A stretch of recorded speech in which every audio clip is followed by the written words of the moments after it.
gentlemen, you have to explain to our international viewers why a Supreme Court nominee is such an important one for the two parties to roll up their sleeves and fight until the last minute. Mr. Blakeman. Well, we have three branches of government. They're co-equal branches. So one branch is no more powerful than the other. The executive branch, which is the president and the executive bureaucracy. And then you have the Congress, both houses, Senate and House. And then you have the judiciary. And in our system of law, and the Constitution says that the Supreme Court is the final arbiter of the law. And their judgment is final. And if they were to rule against a law as being unconstitutional, then it kicks back to the House and the Senate to change the law or do nothing. So being the court of last resort, it's the most powerful voice in our democracy. Right. Mr. Fein, at this point, we are seeing several things going on. One is whether Mr. Gorsuch will be able to get 8 Democrats to be on his side to avoid a filibuster. If a filibuster is being conducted, will the Republicans go ahead with the so-called nuclear option to block it and change the rule? So which stage do you think, Mr. Fein, the overall thing is likely to reach eventually before getting an answer?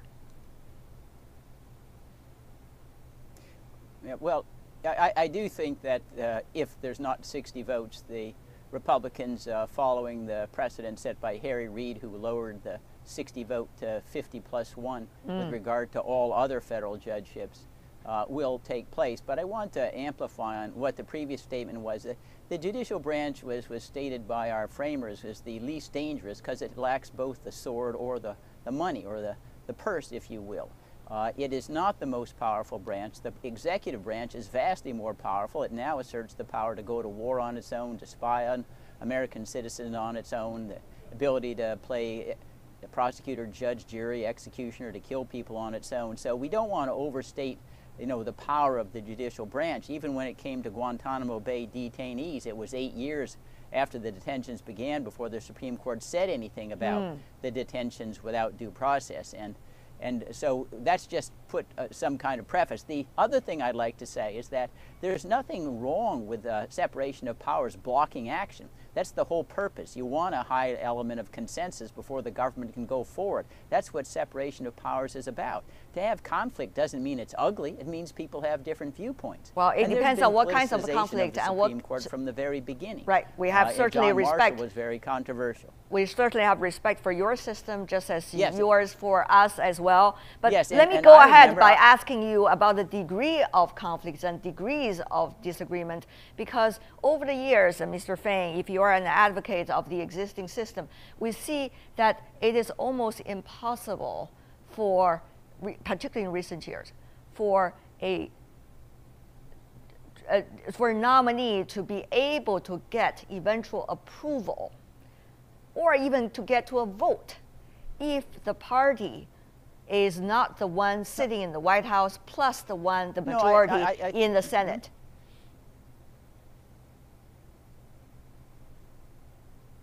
Mr. Fein. No, I don't think that's an accurate representation. Give me an example that suggests the otherwise. Had majorities for Chief Justice Roberts. Yeah, okay, give you the Ruth Bader Ginsburg, Sotomayor, Elena Kagan. Those are nominees of Barack Obama. Sotomayor and Elena Kagan got through. They weren't sitting there. In fact, Merrick Garland is the only one, for rather unusual political reasons, ended up without a vote whatsoever. Okay. But he stands out as being unique, not as being emblematic. And you can go back to Robert Bork. I was there testifying at the time, and the Democrats came in and at one time said Bork would be an ideal nominee. When they got the majority in the Senate, they voted him down. All right. So I think that you're overstating what you're probably describing as gridlock. I am not overstating. I'm only suggesting reports coming from some of your media outlets. Even though media outlets could be partisan, we want to go back to the whole at this issue. point, so are the panelists on our panel today. Mr. Blakeman, may I go to you by asking, what could be this eventual result, do you think? Which stage, as I suggested earlier, 6 Democrats votes, or filibuster, or eventually nuclear option? How ugly will this get? Well, Democrats should be playing chess instead of Russian roulette, because Republicans are going to get Gorsuch on the court. The question is, how is he going to get there? If Democrats filibuster, then Republicans will change the rule, because it'll be the first time in our nation's history that a judge that has passed through the Senate committee has been filibustered on the floor to prevent his confirmation. So really, the ball is in the Democrats' court. He is going to get to the court. And remember, if we have to change the rules for him to get there, then the rules are changed. And if Republicans continue with their majority in the Senate and there are other vacancies on the court, which could be liberal court vacancies, then they're going to be on the sidelines for a long time, because any nominee then put up by the Republicans and by the president will pass through the Senate. So be very careful what you wish for.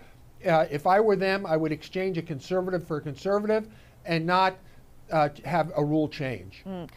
If it really goes to the rule change, as you suggested, or otherwise, I want to add as well that there's nothing in the Constitution. Mr. Fein, what you want to Yeah, add there's something? nothing in the Constitution that requires the Senate to have a filibuster rule. Indeed, for over 100 years, there was no filibuster rule at all. The Senate is entitled to make its rules and change them by majority vote. So there's nothing magic or sacred about this 60-vote margin. Yeah. It can go up, it can go down, Absolutely. it can go back and forth. We did not suggest it is going to be magic. We're just saying about the process, what is likely to be politically done at this point. Let me go to you once again, Mr. Blakeman, about one important fact, that is, what would that mean? Would that mean to a certain extent that things are getting more partisan than they used to be if a nuclear option is being exercised? Would Mr. Gorsuch eventually have more difficulty in convincing what you call the American people, particularly all of them, about his position in the Supreme Court? Well, the American people spoke loud and clear this past November by electing an outsider to be their president. They're sick of the gridlock here in Washington. They're sick of things not being done.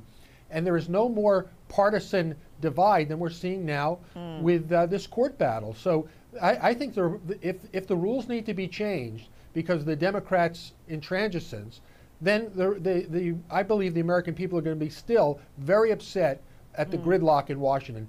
Give the president what he's entitled to and move on to the next issue.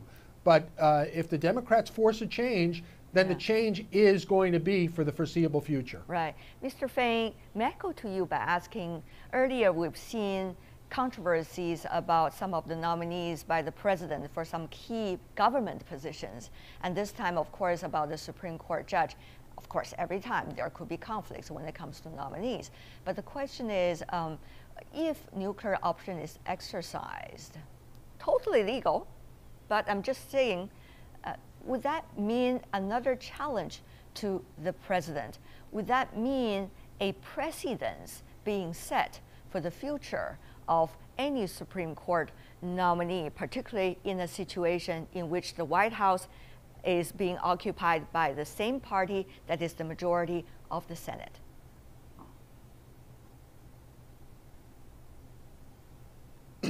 Well, not necessarily. As I pointed out, the Senate makes its own rules, and it can change them at any time. So if it lowers it to 51 for Gorsuch, it could raise it to 60 for someone else. It's just a matter of the politics. And so does it mean that we'll have simple majorities for Supreme Court nominees for the next 100 years? Maybe, but maybe it'll only be for 1 year. And that, in my judgment, is going to be determined by politics here. I mean, we got to accept that politics is what drives members of the Senate. They're not thinking about academic theories of separation of powers, and they will do what they think will advance the interests of their particular political party, whether they're Democrats or Republicans. And that'll depend on the filibuster rule, whether the majority in the Senate is of the same party as the person who occupies the White House. Right. It's not going to be debating separation of powers and whether you're giving too much power to the president. It's all pivots on party interests. That's true. Mr. Fein, there has been debates, as you may be well aware, about whether it's the Republican Party or the Democrat Party started the very first battle about the Supreme Court nominee. There has been suggesting of President Obama's nominee earlier. There was even things before that being suggested by both sides. So what do you make of this? Seems to be a verbal fight, at least between the two sides, about who started it.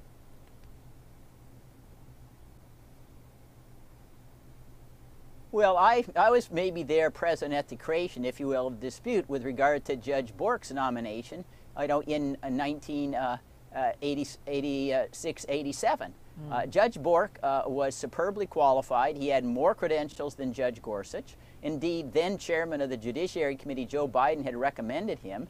And they basically turned the nomination process, Judge Bork nominated by Ronald Reagan, into a political campaign. They're running ads saying he wants back alley abortions and he wants to return to segregated schools and things like that. It became totally political. It had nothing to do with his ability to serve as a Supreme Court justice with a vast knowledge of the of constitutional law. Indeed, Judge Bork had served in the Solicitor General, and that was the beginning of what I call the politicization of Supreme Court nominations. It's continued since then. It is continuing since then, and there has been some debates about exactly what it meant, particularly where America is going from here. That's why we, outside your country, also cares about what is going on about this story. Mr. Blakeman, may I ask you, there has been a lot of debate about the so-called originalism in the opinions and ideas among some of the Supreme Court judges. You probably might want to explain to our viewers about exactly what it is and how is it impacting on some of the key issues in your country. For example, about racial issues, about abortion rights, things like that. It would be crucial to suggest socially where the United States of America is going, Mr. Blakeman. Well, our founding documents were written at the founding of our country, and they've been from time to time amended. But the question is, for Republicans, is we look to the four corners of the document, and we put ourselves in the shoes of the founders. What did they mean? What do their words mean? And how should we apply them based on the words in the Constitution? And then there are some Democrats who believe that it's a living document, and you take their words, not literally, but then you extrapolate their words to today's environment. And in fact change the constitutional meaning of those words to fit today's world. So there's a question, do you believe in the four corners of the document and put yourself in the shoes of the founders as to what they intended and what those words mean? Or do you change that document based on whatever is happening today, tomorrow, in the future? So that's really the difference. Is it a living document, or does the document speak for itself? That's right. Mr. Fein, what about your view, particularly its impact on the race-based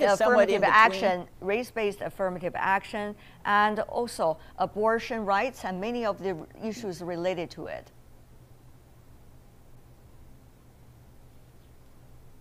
Yeah, same-sex marriage. Well, let me, as a preface, just comment in general about the prior observations.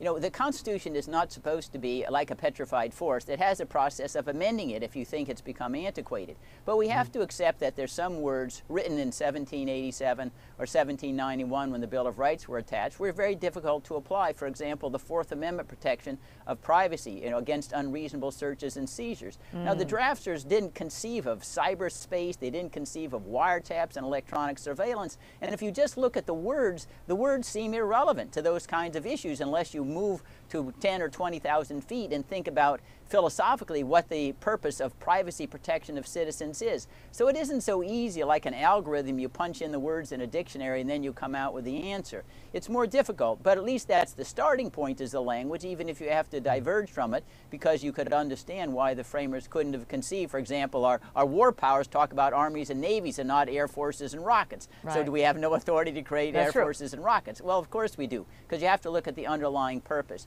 But going to the other issues, yeah, you've decided that certainly it's fair to say that the modern Supreme Court, whether it's been dominated by liberals or conservatives, so to speak, has moved in the direction of equality And even with regard to affirmative action, you say, it's just saying that, yes, we need a colorblind constitution, that when someone can show they've been discriminated on the basis of race personally, they're entitled to be made whole. But we don't go around and shower preferences based upon race simply because they're part of a group. I mean, does anyone try to suggest that Barack Obama's children need affirmative action because they've grown up in underprivileged circumstances, unlike, say, a white child in Appalachia?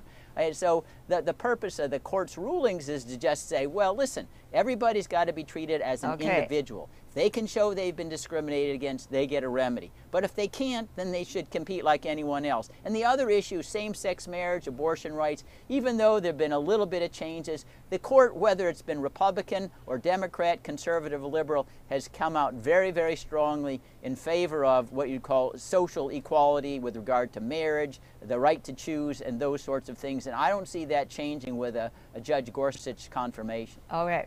Well, we, of course, at this point do not necessarily know how Judge Gorsuch, once he gets to the Supreme Court, would eventually make his opinions on some of the important issues. But certainly we want to know, what would this confirmation mean politically for the current White House? President Trump eventually nominated Mr. Gorsuch. So let's go to Mr. Blakeman first. Well, this would be a big victory for President Trump, no doubt about it. And he's due for a victory. But this is really a status quo appointment. The court will not change. It'll just remain the same ideological balance as it had prior to the passing of Justice Scalia. So the ideology of the court won't change, but politically it is a big win, or will be a big win for President Trump. Well, Mr. Fein, what about your assessment at this point?